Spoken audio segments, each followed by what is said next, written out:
L'augment de trànsit, el mal funcionament dels trens, accidents mortals, retencions i altres problemes a l'AP7 després del seu alliberament ha fet esclatar els veïns de les Terres de l'Ebre. Una problemàtica que va en augment i que afecta la seguretat d'una via que cada dia utilitzen més persones i també més mercaderies. Un reclam urgent és la posada en marxa d'un tercer carril i la finalització de l'autovia A7 tant en el tram ebrenc com pel sud de les comarques valencianes. Per tot plegat, Jonathan Farinyes, moviments veïnals com Mai Més Peatges comencen a preparar accions per demanar actuar ja. Hola, Biel, bona tarda. Bona tarda és un dia perquè està plovent moltíssim ara mateix, però sí, com veieu, tenim de fons la AP7, que si ja de per si és perillosa, ara, dies com avui de pluja, si hi ha un accident estem en un punt en el qual durant 25 quilòmetres no hi ha cap sortida, i és una de les coses que reclamaran el dia 30, perquè, Llorenç, ja teniu calendari de mobilitzacions. Sí, tal com havíem dit, es comencem. La nostra experiència de més de 240 talls a la Nacional 340 ens donen a entendre que ara ho tenim que fer a la AP7. Estem parlant de que és una via que vam reclamar des del primer moment que tenia que fer un tercer carril i moltíssimes inversions.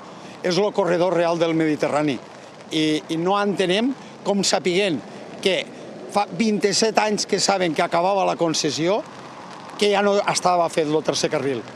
Per a nosaltres ja vam anunciar als mitjans de comunicació que a l'entrada Tortosa-Aldea i Amposta la Ràpita entraríem per a fer el tall de carretera.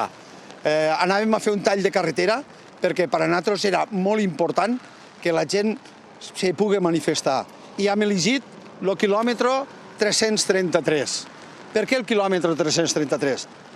Perquè des d'Amposta fins a Sagunt no hi ha tercer carril. A les Terres de l'Ebre no tindrem tercer carril. Només arribarà fins a l'Aldea.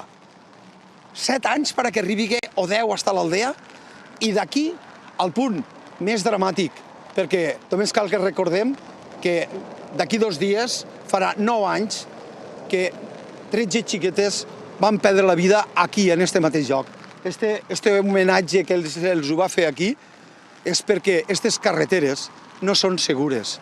Se van poder dormir, però ni les mesures que hi ha són les correctes. Per tant, vos invitem que el dia 30 d'abril, sense dubte, estéssiu aquí en nosaltres. Llorenç, anem a parlar ara amb Enrique Lange. Enrique, aquí al Montsià es dona també la casuística de que no hi ha cap sortida. Bueno, és que justament som l'única comarca de Catalunya sense accés. I els accessos són vitals ja per a la connectivitat en el territori, però també en cas d'accident poder socórrer a les persones i en cas de retenció, òbviament, poder evacuar els vehicles. Ara mateix això no passa. La sortida més pròxima la tenim a Vinaròs i l'altra al terme de l'Aldea. Catalunya no pot ser que el sud de Catalunya la primera connexió la tinguéssim a la segona comarca. Estem totalment desemparats.